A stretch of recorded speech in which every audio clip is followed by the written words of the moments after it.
नमस्कार दोस्तों, success point में आप सभी का स्वागत है। सभी विद्यार्थी दोस्त जो हमसे जुड़े हुए हैं, यदि आप किसी भी कॉम्पिटिटिव एग्ज़ाम्स की तैयारी कर रहे हैं या आप ITI के सेकेंड ईयर के बच्चे हैं तो आप इस वीडियो को ज़रूर देखें, क्योंकि जो भी क्वेश्चंस पूछे जाते हैं केवल और केवल नीमी के बुक से ही पूछे जाते हैं और ये सब क्वेश्चंस नीमी के क्वेश्चंस बैंक से लिया गया है। आइए देखते हैं क्वेश्चंस। पहला क्वेश्चंस है कि जो DC जनरेटर में जो चिन्हित भाग हैं उसके क्या नाम हैं। तो इसके नाम को आपको बताना है कि जो दिए गए ये जो X के द्वारा चिन्हित किया गया है उसका क्या नाम है। तो यहाँ जो सोल्डरिंग किया हुआ रहता है दोस्त, उसको कम्यूटेटर राइजर के नाम से जानते हैं। इसका सही जवाब C हो जाएगा। आगे और ऑप्शन में है आर्मेचर कोर। आर्मेचर कोर उसको कहते हैं जिसमें आर्मेचर की बाइंडिंग को स्थापित किया जाता है। ब्रश कार्बन का बना हुआ रहता है, कार्बन ब्रश, जो कि करंट को,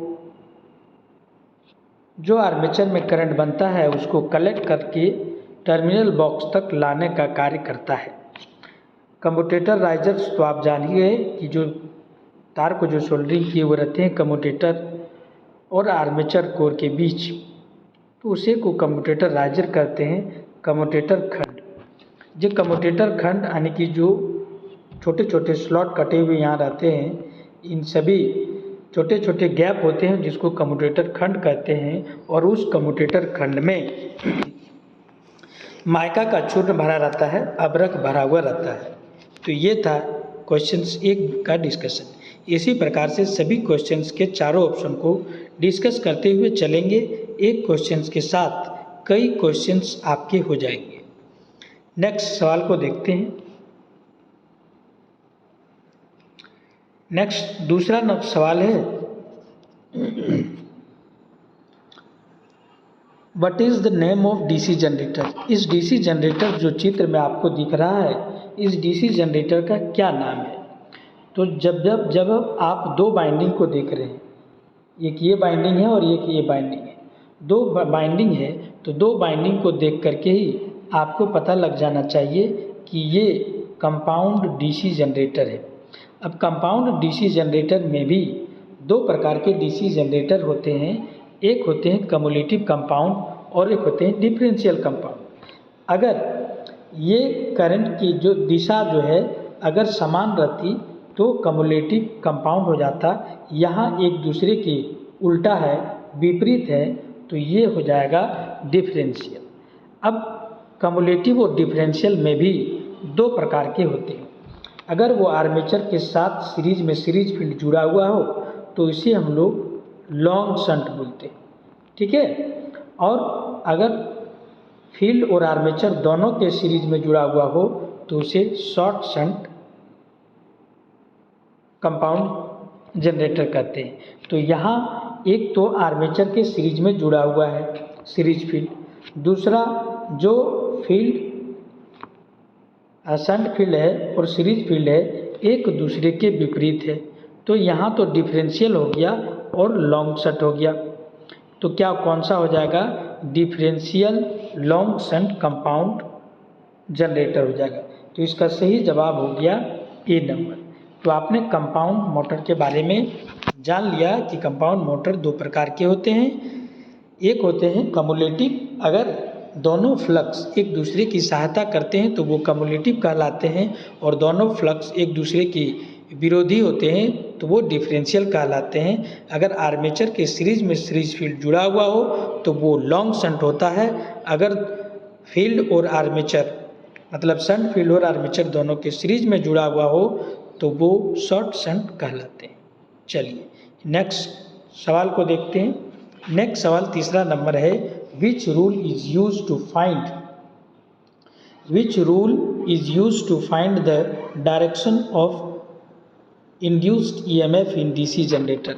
जो डीसी जनरेटर में जो ईएमएफ बनता है उसकी दिशा को ज्ञात करने के लिए कौन सा नियम का उपयोग करते हैं? तो इसमें हम लोग फ्लेमिंग के दाहिने हाथ के नियम का प्रयोग करते हैं। तो एक सवाल 1 नंबर में क्या है? कॉर्क स्क्रू नियम। कॉर्क स्क्रू नियम का प्रयोग हम लोग जो है, एक जो कंडक्टर है, कंडक्टर में धारा इस प्रकार से चल रहा है तो इसमें फ्लक्स की दिशा कैसे बनेगी, इसको जानने के लिए कॉर्क स्क्रू नियम लगाते हैं और दाहिने हाथ के हथेली का नियम, ये दोनों किसी भी कंडक्टर में जो करंट गुजरने पर उसमें फ्लक्स की दिशा कैसे होगी उसको जानने के लिए हम लोग जो है प्रयोग करते हैं। फ्लेमिंग के बाएं हाथ का नियम हम लोग मोटर की घूर्णन दिशा को ज्ञात करने के लिए करते हैं। तो डीसी जनरेटर में दाहिना हाथ होना चाहिए। आगे देखते हैं डी नंबर ऑप्शन में क्या है। डी नंबर ऑप्शन में फ्लेमिंग का राइट हैंड रूल, ये बिल्कुल सही है, यानी कि इसका जो जवाब हो जाएगा आंसर, सही आंसर हो जाएगा डी, फ्लेमिंग का राइट हैंड रूल। नेक्स्ट सवाल है दोस्त, चौथा सवाल है, which formula is use to calculate the generate EMF of DC generator. DC generate में जो ईएमएफ जो निकालते हैं वो कौन से फार्मूले से निकाला जाता है? चौथा नंबर सवाल, जिसका करेक्ट आंसर हो जाएगा, इसका हो जाएगा सी नंबर दोस्त। ठीक है, 5ZNP बाय 60A वोल्ट। क्या होता है? 5ZNP bye 60A volt. ठीक है, चलिए करेक्ट आंसर हो गया सी। बाद बाकी वही फार्मूला को उल्टा पुल्टा करके लिखा गया है, तो आपको सही फार्मूले को देखना है। नेक्स्ट सवाल को देखते हैं। 5वां नंबर है, what is the formula, what is the formula to calculate back EMF of a DC motor. जो बैक ईएमएफ निकालते हैं मोटर की, ये जनरेटर का चैप्टर चल रहा है, मोटर का क्वेश्चन एक आ गया, तो हम लोग बैक ईएमएफ कैसे निकालते हैं? तो ईबी जो मोटर में जो आर्मेचर में बनता है, अगर जनरेटर के आर्मेचर में बनता है तो उसको ईएमएफ कहते हैं, और अगर यही मोटर में बनता है तो उसे बैक ईएमएफ कहते हैं। तो कोई भी मोटर है, देखिए कोई भी मोटर है तो इसमें हम लोग जो है सबसे पहले वोल्टेज देते हैं। ठीक है, वोल्टेज देते हैं, तो ये वोल्टेज जब आएगा तो कुछ जो है आर्मेचर क्या करेगा, ड्रॉप कर जाएगा, वोल्टेज आर्मेचर क्या करेगा, ड्रॉप करेगा, और वही जो वोल्टेज ड्रॉप होगा उसके बाद जो बचेगा वही जो है बैक ईएमएफ कहलाता है। तो इसका सही जवाब हो जाएगा सी, जो वोल्टेज हम लोग दिए और जो आर्मेचर में लॉस हुआ IA ये लॉस हुआ, ये घटा देंगे हम लोग, जो सप्लाई वोल्टेज में जो बचेगा वही बैक ईएमएफ कहलाता है। तो सही जवाब हो जाएगा इसका सी नंबर। नेक्स्ट सवाल देखते हैं। नेक्स्ट है, what is the name of the part जो parts mark X in DC generator. DC generator में एक्स के रूप में जो चिन्हित भाग है उनका क्या नाम है? ये जो चिन्हित वाला भाग है दोस्त, इस भाग को क्या नाम है? ये देखने से ही आपको पता चल जाना चाहिए कि ये पोल शू है। इसी में जो फील्ड बाइंडिंग की जाती है इसी को हम लोग पोल शू के नाम से जानते हैं। इसका सही जवाब हो जाएगा डी नंबर। नेक्स्ट सवाल देखेंगे। ये सभी क्वेश्चंस दोस्त किसी भी सीबीटी एग्जाम्स के लिए बहुत ही महत्वपूर्ण है। खासकर जो बच्चे सेकेंड ईयर के बच्चे हैं वो तो 100% पूरी वीडियो को ध्यानपूर्वक देखें। आपको ditto same to same option सहित यही क्वेश्चंस आने वाला है। नेक्स्ट 7वां देखते हैं, what is the name of the DC generator.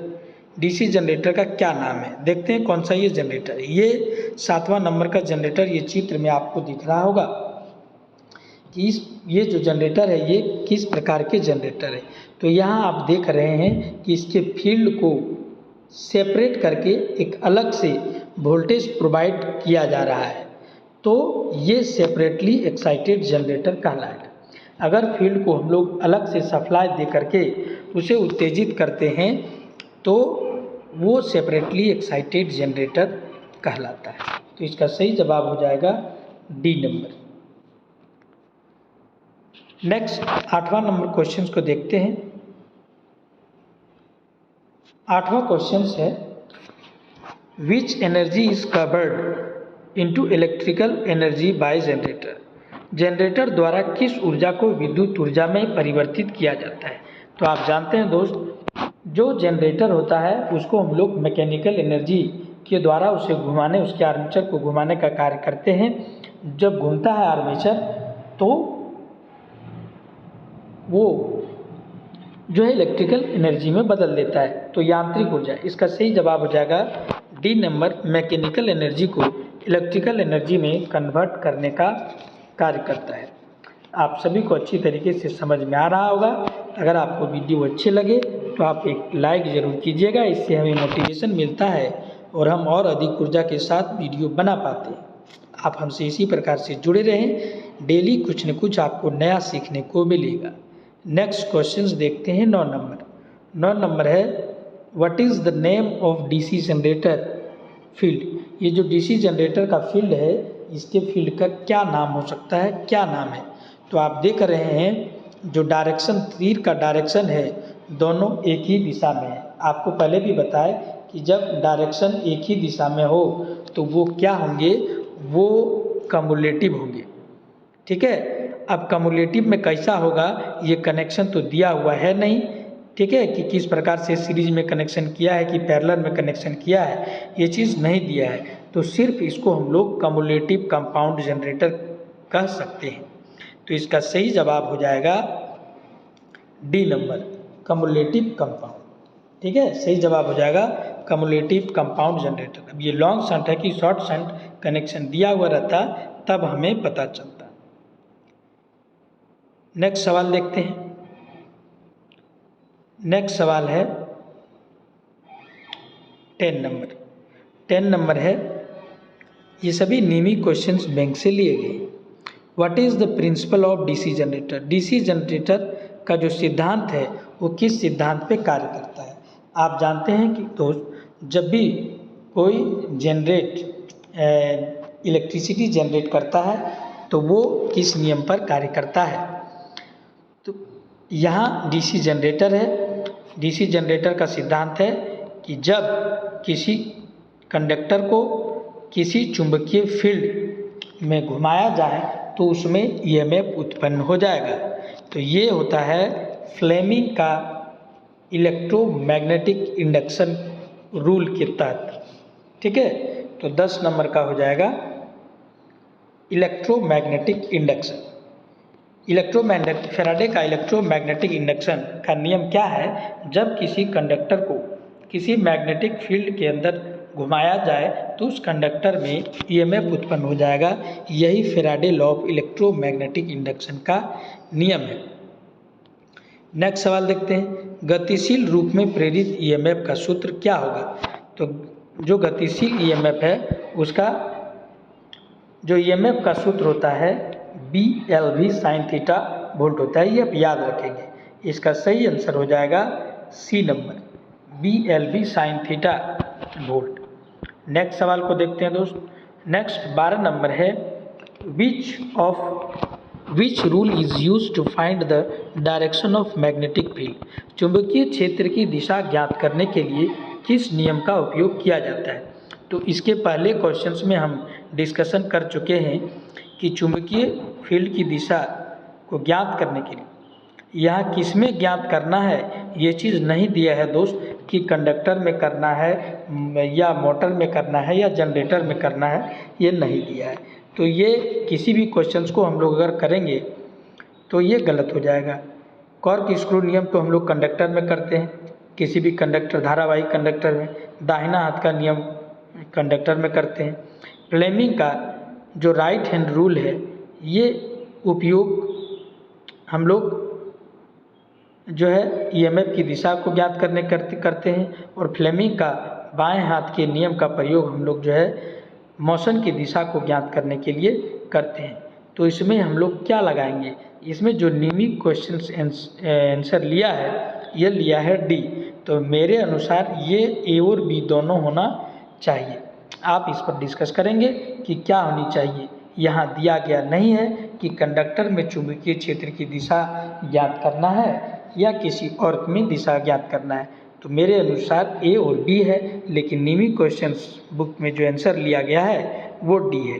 आप अगर एग्ज़ाम दे रहे हैं तो आप इसको डी ही आंसर मारेंगे, क्योंकि आंसर डी ही लिया जाता है, लेकिन रियल में डी हम लोग नहीं कर सकते हैं। नेक्स्ट देखते हैं। नेक्स्ट है what is the name of part of DC. ये जो डीसी का भाग है ये क्या नाम है? तो ये आप सीधे देख रहे हैं कि ये बॉडी है जिसको हिंदी में यॉक के नाम से भी जाना जाता है।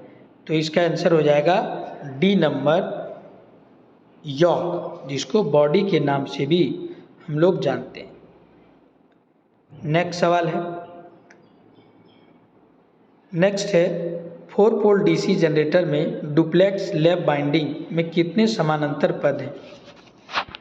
जो 4 पोल डीसी जनरेटर होते हैं उसमें डुप्लेक्स बाइंडिंग किया गया है, उसमें समानांतर जो पथों की संख्या है वो कितनी होगी?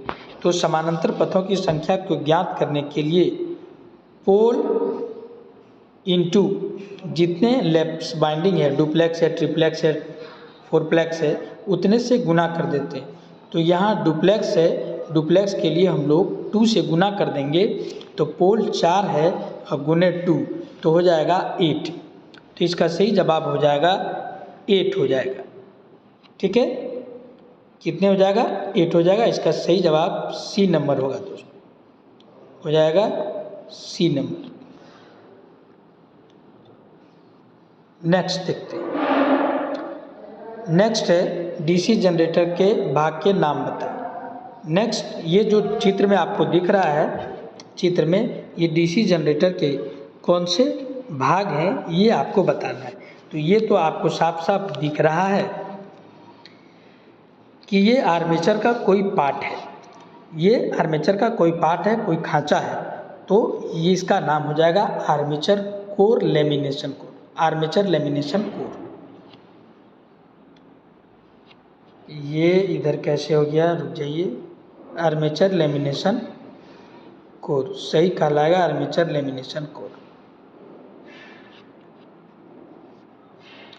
तो इसका सही जवाब हो जाएगा डी नंबर। नेक्स्ट सवाल को देखते हैं। नेक्स्ट सवाल है डीसी जनरेटर में इंटरपोल कैसे जुड़े हुए रहते हैं? तो आप याद रख लेंगे दोस्त, जो इंटरपोल जुड़े हुए रहते हैं वो आर्मेचर के सीरीज में जुड़े हुए रहते हैं। तो देखिए किस में लिखा हुआ है, आर्मेचर के सीरीज में। तो इसमें बी नंबर 16 नंबर का सीरीज विथ आर्मेचर कहाँ लिखा हुआ है? In series with armature. सही जवाब हो जाएगा ए नंबर। इंटरपोल जो जुड़े हुए रहते हैं वो सीरीज, आर्मेचर के सीरीज में जुड़े हुए होते हैं। नेक्स्ट सवाल, नेक्स्ट सवाल है 17 number, what is the necessary of reducible magnetism in self excited DC generator? जो सेल्फ एक्साइटेड डीसी जनरेटर है उसमें रिड्यूसिबल मैग्नेटिज्म होना चाहिए। क्यों होना चाहिए दोस्त? देखिए, आप जानते हैं कि ये डीसी जनरेटर है और ये आर्मेचर है ना, और यही फील्ड है। तो ये इसमें रिड्यूसिबल मैग्नेटिज्म होगा तभी ये आर्मेचर घूमने के कारण यहाँ कुछ ईएमएफ बनेगा। जब कुछ ईएमएफ बनेगा तो फिर इसी ईएमएफ को हम लोग फील्ड को दे देते हैं, फिर थोड़ा सा ज़्यादा बनता है, फिर ज़्यादा बनता है, फिर ज़्यादा बनता है। यानी कि वोल्टेज बिल्ड करने के लिए जो है रिड्यूसिबल मैग्नेटिज्म की आवश्यकता होती ही है। अगर रिड्यूसिबल मैग्नेटिज्म नहीं रहेगा तो वोल्टेज का निर्माण नहीं करेगा। तो 17 का सही जवाब हो जाएगा ए नंबर, वोल्टेज बिल्डअप, वोल्टेज के निर्माण के लिए। नेक्स्ट सवाल देखते हैं दोस्तों। नेक्स्ट सवाल है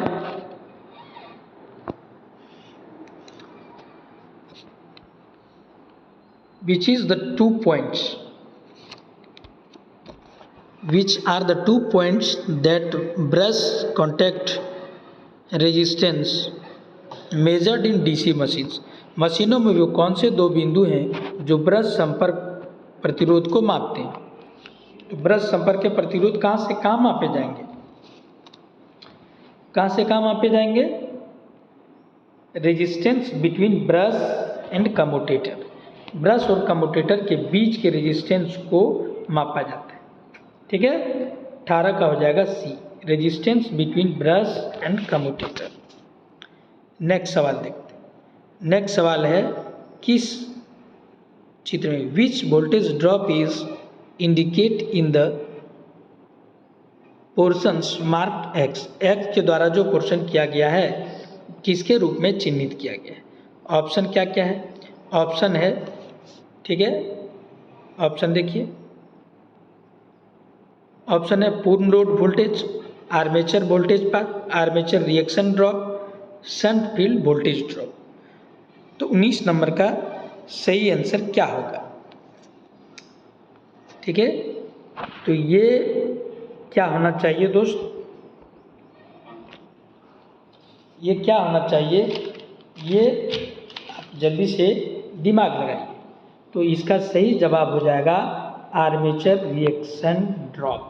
ठीक है, तो इसका सही जवाब हो जाएगा सी नंबर, आर्मेचर रिएक्शन ड्रॉप। नेक्स्ट सवाल देखते हैं। नेक्स्ट है, what is the name of the compound generator if the shunt field is connected in parallel with the armature. Compound generator का क्या नाम क्या है यदि शंट फील्ड के साथ आर्मेचर में जुड़ा हुआ? तो आपको पहले भी पता है दोस्त कि अगर सीरीज फील्ड शंट फील्ड के पैरेलल में जुड़ा हुआ हो तो क्या कहलाता है? शॉर्ट शंट कहलाता है। अगर आर्मेचर के सीरीज में जुड़ा हुआ हो तो लॉन्ग शंट कहलाता है। तो 20 नंबर का सही जवाब हो जाएगा D number, short shunt compound. Next सवाल देखते हैं। नेक्स्ट सवाल है, वाई आर्मेचर को डीसी जनरेटर इज जो है लेमिनेटेड क्यों किया जाता है? देखिए दोस्तों, जहाँ भी लेमिनेटेड आएगा वहाँ आप मार देंगे eddy current loss. Laminated eddy current loss को कम करने के लिए किया जाता है। ठीक है, तो 21 का सही जवाब हो जाएगा D number, reduced eddy current loss. जहाँ भी लेमिनेशन आएगा वहाँ ईडी करंट लॉस को टिक लगा देंगे। नेक्स्ट सवाल है, why armature resistance of DC generators is very low. जो आर्मेचर का रेजिस्टेंस है वो बहुत ही लो होता है। इसका मेन कारण होता है कि आर्मेचर के द्वारा जो वोल्टेज ड्रॉप होगा वो कम हो दोस्त, क्योंकि हम लोग भी बराबर जानते हैं कि आई आर होता है। ठीक है, तो आर्मेचर का तो आई ये होगा और आर ये होगा, तो आर अगर ये ज़्यादा हो जाएगा तो वोल्टेज ड्रॉप ज़्यादा हो जाएगा। इसलिए वोल्टेज ड्रॉप को कम करने के लिए हम लोग आर्मेचर के रेजिस्टेंस को कम रखते हैं। तो इसका 22 का सही जवाब हो जाएगा बी नंबर, reduced armature voltage drop. Next सवाल को देखते हैं। नेक्स्ट सवाल है, why the DC generator should run in clockwise direction. DC generator को हमेशा क्लॉक वाइज डायरेक्शन में घुमाना चाहिए। एंटी क्लॉक डायरेक्शन में अगर घुमाएंगे तो रेडिशुअल मैग्नेटिज्म खत्म हो जाएगा, और जब रेडिशुअल मैग्नेटिज्म खत्म हो जाएगा तो वो वोल्टेज को बिल्डअप नहीं कर पाएगा। जब वोल्टेज को बिल्डअप नहीं करेगा तो फिर दोबारा आपको जो है बैटरी से उसको जो है रेडिशुअल मैग्नेटिज्म लाना पड़ेगा जोड़ करके। इसीलिए उल्टा इसको नहीं घुमाना चाहिए। तो इसका सही जवाब हो जाएगा B number, protect the residual magnetism. उल्टा घुमाएंगे तो रेडिशुअल मैग्नेटिज्म खत्म हो जाएगा, और रेडिशुअल मैग्नेटिज्म खत्म हो गया तो वो वोल्टेज बिल्ड नहीं कर पाएगा। नेक्स्ट सवाल है, why the compensating binding is provide in the large DC generator. Large DC generator में एक कंपनसेटिंग बाइंडिंग की जाती है, उसका मुख्य कारण क्या होता है? उसका मुख्य कारण होता है आर्मेचर रिएक्शन को कम करना। तो 1 नंबर में अधिक लोड कनेक्ट करने के लिए नहीं, कम्युनिटी प्रभाव को कनेक्ट करने के लिए नहीं, है ना। नेक्स्ट देखते हैं, इसका हो जाएगा 24 का ऑप्शन हो जाएगा न्यूट्रलाइज आर्मेचर रिएक्शन। सही जवाब हो जाएगा सी नंबर, आर्मेचर रिएक्शन के प्रभाव को कम करने के लिए कंपनसेटिंग बाइंडिंग किए जाते हैं, और ये बड़े डीसी जनरेटर में किया जाता है। नेक्स्ट 25वां नंबर सवाल है, what is the reason for DC generator falls to build up voltage. DC generator जो वोल्टेज निर्माण करने में विफल हो जाता है, इसका मेन कारण क्या हो सकता है? तो देखिए मेन कारण क्या हो सकता है? ढीले ब्रश संयोजन, ये तो नहीं हो सकता है। आर्मेचर प्रतिरोध अधिक हो, ये भी नहीं हो सकता है। फील्ड प्रतिरोध क्रांतिक प्रतिरोध से ऊपर हो, ये हो सकता है। प्राइम मूवर रोटेट गति से ऊपर चले, ये नहीं हो सकता है। तो इसका सही आंसर हो जाएगा सी नंबर।